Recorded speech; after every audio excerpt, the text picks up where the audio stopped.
My wife cheated with a millionaire and my kids blamed me. Now, after 8 years, they came back begging for $180,000, but I rebuilt my life and shut the door on them forever. I'm 50 years old. I run my own tech consulting company, and until recently, I thought I had moved past all of this. But last week, my ex-wife showed up at my door after 8 years of not speaking to me, crying and asking for forgiveness. And I realized I need to tell this whole story because what happened to me basically destroyed the family I built over 25 years of marriage. I guess I should start with how I discovered everything. Though looking back now, I see the signs were there for months and I just didn't want to see them. I mean, who wants to believe their wife is cheating on you after a quarter century together? It was 2017. I was 42 years old and working as an IET manager at a medium-sized company. Nothing fancy, but I made good money. And Sandra was 40.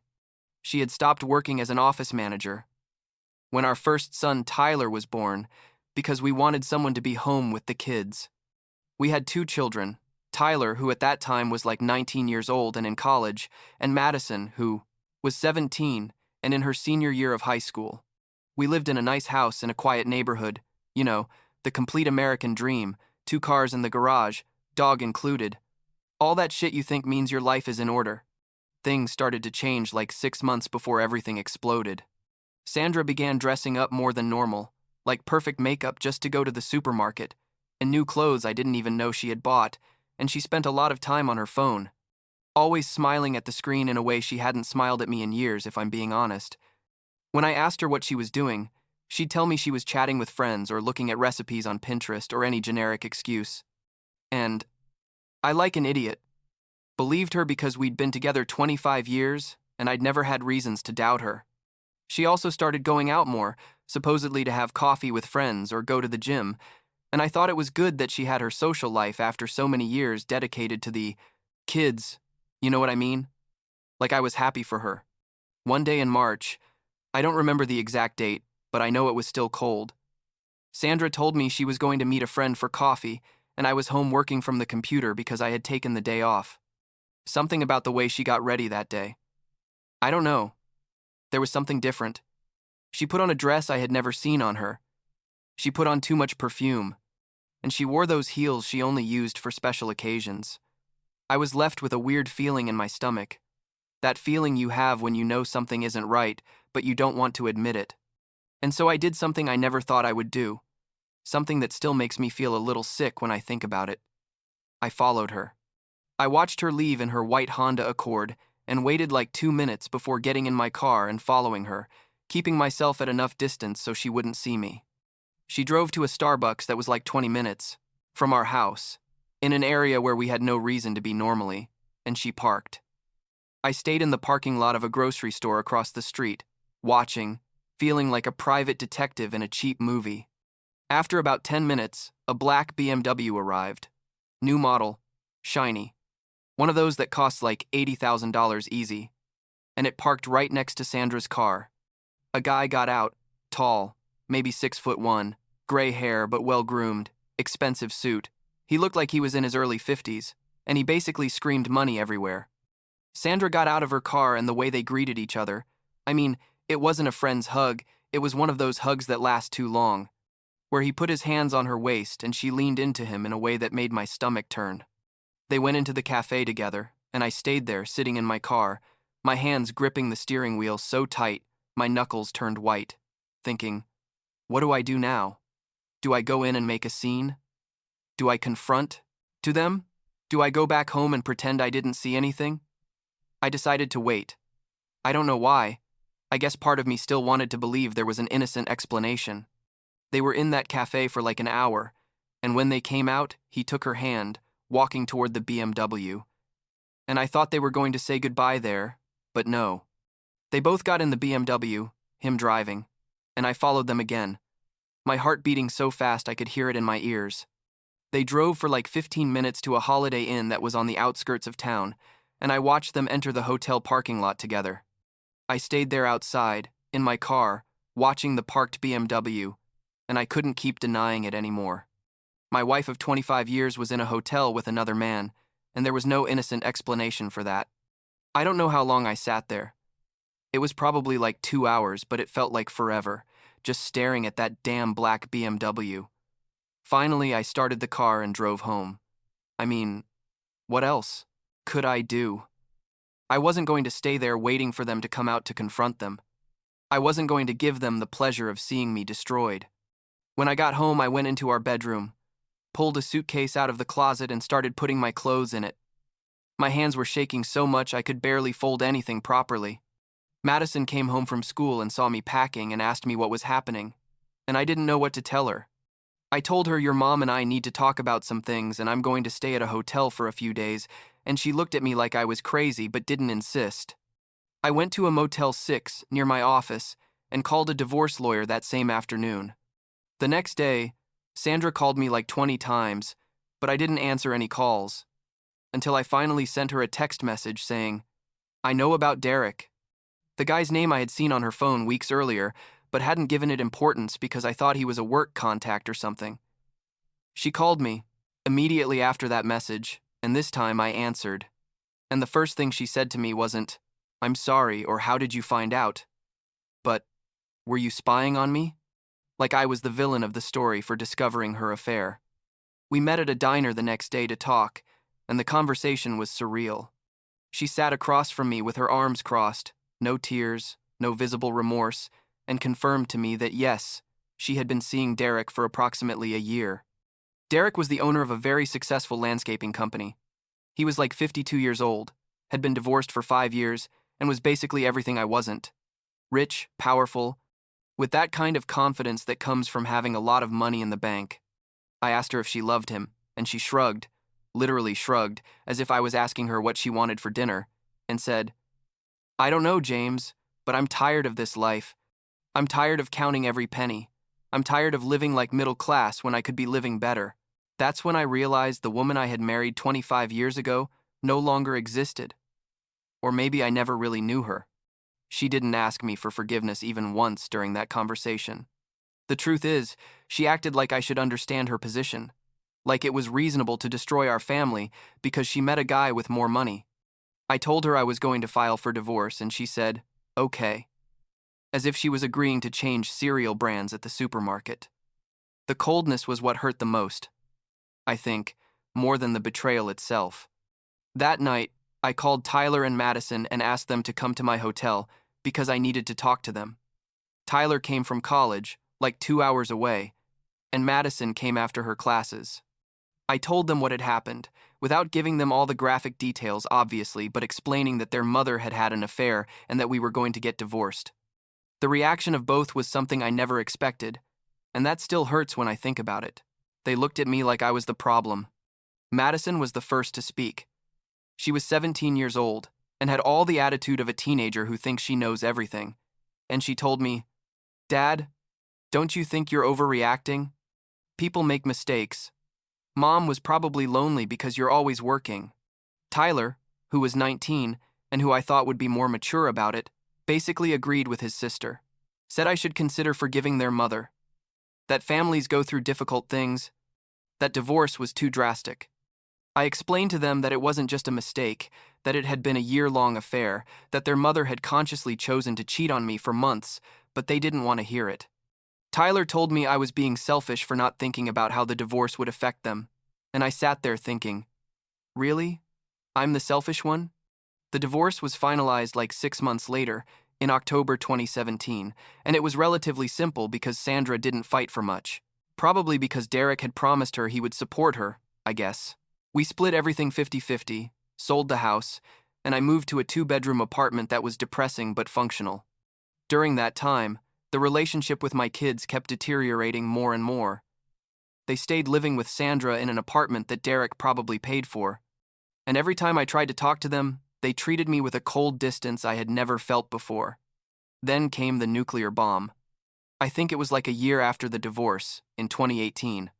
Madison called me one day, which was rare because by that point we barely talked, and told me she had gotten engaged. She was like 18 years old, just turned, and I thought she was too young. But it wasn't my place to comment anymore. I got a little excited because I thought maybe this meant she was trying to rebuild our relationship, but then she told me, "Dad, I'm calling to tell you that you're not invited to my wedding. Derek is going to walk me down the aisle because he's been there for us when you weren't. I couldn't believe it. I literally couldn't process what I was hearing. I told her, Madison, I'm your father. I was there every day of your life until I discovered your mother was cheating on me. How can you say I wasn't there? And she said something that completely broke me. She said, a real father would have forgiven Mom and kept the family together. You chose divorce, you broke this family, and now you have to live with the consequences. She hung up before I could respond, and I stood there with the phone in my hand, feeling like someone had hit me in the chest with a hammer. I tried calling her back, but she didn't answer. I sent her text messages begging her to reconsider, to at least let me attend even if I didn't walk with her, but she blocked me. I called Tyler, hoping he would be more reasonable, but he told me he supported his sister's decision, that I had hurt their mother, and they had the right to protect her. I asked them if Sandra was behind this, manipulating them to exclude me, and Tyler yelled at me to stop blaming their mother for everything, to accept my responsibility for once in my life. Madison got married in June 2018, and I wasn't there. Derek walked her down the aisle as if he were her father, and according to what I found out later, because Tyler accidentally mentioned it in a message, Derek also paid for the entire wedding, like an elaborate reception at a luxury hotel with like 200 guests. And that day I stayed in my apartment drinking cheap whiskey and watching Netflix, trying not to think about my only daughter getting married without me. Then, in 2019, Tyler also got engaged. And when I found out on Facebook, because he didn't even tell me directly, I sent him a message asking if we could talk. He finally agreed to meet me at a park, and I asked him if I would be invited to his wedding. He looked at me with an expression I can only describe as contempt and told me, "Why would I want you, their dad? You haven't been part of our lives in years. You show up when you want something, but you're never there when we need you." I told him I had tried to be present, that they had blocked and excluded me deliberately, but he said I was rewriting history, that I was the one who had chosen to distance myself. Tyler got married in September 2019, and I wasn't invited to that wedding either. Derek was there, of course, sitting in the front row as if he were part of the family, probably having paid for that wedding too. By that point, I had stopped trying to reason with my kids. It was obvious that Sandra had completely convinced them that I was the villain, and they had chosen to believe her. The next 8 years, from 2017 to 2025, were the darkest and also paradoxically the most transformative years of my life. During the first year after the divorce, I was in a really bad place mentally. I'd go to work, come home, drink too much, sleep poorly, basically existed on autopilot without really living. But then, something changed. I guess it was a combination of hitting rock bottom and realizing I could stay in that hole, feeling sorry for myself, or I could do something about it. I decided to focus completely on my career because it was the only thing in my life that still made sense. I started working crazy overtime hours, took on additional projects, became the most dedicated employee in the entire company, and the truth is, it worked as a distraction. In 2019, a colleague of mine, Kenneth, proposed that we start our own tech consulting firm. He had contacts and experience in sales, and I had the technical knowledge, so it was a good combination. I used the money from the divorce as initial investment and basically bet everything on this new business. The first 2 years were tough. We worked like 80 hours a week, almost lost everything several times, but eventually things started to take off. We got some big clients, built a good reputation, and by 2022 the company was generating significant profits, like we were making more money than I had made in my entire previous life. Kenneth and I became quite successful, not millionaires, but definitely living comfortably, with a solid company that had like 15 employees by 2023. During all this time, I had minimal contact with Tyler and Madison, basically just generic text messages at Christmas and birthdays that they rarely responded to. I didn't know anything about their lives, if they had kids, where they lived, what they did, nothing. Sandra didn't contact me ever either, and I had reached a point where I had made peace with the fact that my previous family simply no longer existed for me. In 2021, I met Victoria at a networking event. She was 40 years old. She was a widow. Her husband had died in a car accident like 3 years before, and she was rebuilding her life working as a human resources manager. We connected immediately, not just romantically, but as two people who had gone through significant losses, and understood each other's pain. We started dating, and for the first time in years, I felt genuinely happy with someone. It wasn't that naive happiness I had with Sandra in my 20s. It was something more mature, more appreciative, built on real honesty and not on illusions. And we got married in 2022. It was a small ceremony with only close friends and colleagues, and it was perfect in a simple and honest way. In 2023, Victoria got pregnant, and we had a daughter, Grace, who is now like a year and a half old and is basically the light of my life. Being a father again at 48 years old was strange, but it was also like a second chance to do things right, to be present in a way I maybe wasn't with Tyler and Madison when I was working so much to support the family. So we get to 3 months ago. In July 2025, I was at my house on a Saturday afternoon. Victoria was shopping with Grace, and the doorbell rang. I opened the door and there were Tyler and Madison standing on my porch. And honestly, I didn't recognize them for a second, because it had been 8 years since I had seen them in person. Tyler was now 27 years old, Madison 25. Both looked tired, a bit haggard, definitely not like people who had been living the luxurious life Derek supposedly had promised them. I stood there in shock, and Tyler spoke first. Said, "Hi, Dad. Can we come in?" And I automatically stepped back and let them in. I guess it was a paternal reflex or something. We sat in the living room, and there was an uncomfortable silence where nobody knew what to say, and finally Madison started talking, said they had been trying to find me for months, that my phone number had changed and they didn't know my address until they hired someone to locate me. I asked them why they were looking for me after 8 years of total silence, and that's when they dropped the truth. Derek had lost everything. His landscaping business had collapsed during the pandemic and never recovered. He had declared bankruptcy in 2023 and had basically left Sandra without a penny. Tyler and Madison, who had depended financially on Derek for almost everything, the expensive weddings, the nice apartments, everything, suddenly found themselves struggling economically. Tyler told me they had kids now. He had 2 children, and Madison, 1 girl, and that they were going through very difficult times financially, that they had lost their homes and were living in small apartments trying to make ends meet. And then came the real reason for their visit. They wanted my help. They wanted me to lend them money, to help them get on their feet. Basically, they wanted the dad they had rejected 8 years ago to suddenly be their safety net. The audacity of all this was incredible. I mean, I sat there listening to them talk about their financial problems and their kids that I didn't even know existed. And not once did they say, "I'm sorry for how we treated you." Not a single apology for excluding me from their weddings, for choosing Derek over me, for believing all their mother's lies for years. They just wanted money. I told them I needed time to process all this and that I would contact them, but Tyler got insistent. Said they didn't have time, that they needed help now, that their kids, my supposed grandchildren I had never met, were suffering. Madison started crying.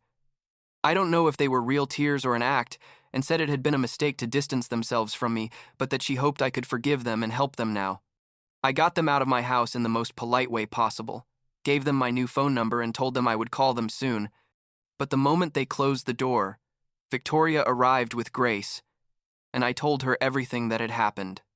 Victoria, who is one of the most compassionate people I know, looked at me and said, "Honey, you have to do what feels right, but remember, these are the same people who abandoned you when you needed them most. And now that I need you, they suddenly want to come back." During the next 2 weeks, Tyler and Madison didn't stop contacting me. Text messages every day, calls I didn't answer, and finally they showed up at my office without warning. It was a Tuesday afternoon and I was in the middle of an important meeting with a potential client that could mean a contract worth hundreds of thousands of dollars, and my assistant came in saying there were 2 people who insisted on seeing me, saying they were my family. I told the client I needed a moment. Went out to reception, and there were Tyler and Madison again. I told them I was in a meeting and that this was completely inappropriate, but Tyler raised his voice, said it was inappropriate that I was ignoring my own children when they needed help, that I clearly had money because I had this nice office and this successful business, and that it was my obligation as a father to help them. Madison took out her phone and showed me pictures of my supposed grandchildren, 3 small children I had never met, and said I was letting my grandchildren go hungry because of my pride. I told them to leave immediately or I would call security. And Tyler called me selfish, said I had always been a terrible father, and this confirmed it, and both left making a scene in my office in front of my staff. I had to go back to the client and apologize for the interruption, told him it was a family matter I was resolving, and fortunately he was understanding, but the meeting clearly no longer had the same atmosphere. That night I received a long email from both of them, like 2,000 words, where they finally apologized to me for how they had acted years ago, but the apology felt completely empty because immediately after they went on to explain why they needed my help and how much money specifically they needed. Tyler needed $50,000 to pay debts and the deposit on a new house. Madison needed $30,000 to cover her daughter's medical expenses and back rent. And, besides, they had this business idea they wanted to start. Something about a mobile app. And they wanted me to invest $100,000 in that. The email ended with a line that basically said, "We know you're probably upset with us, but we hope that as a father you can put that aside and do the right thing for your grandchildren." The manipulation was so obvious it even made me laugh in a bitter way. Like, these are really my kids. How did they become these people?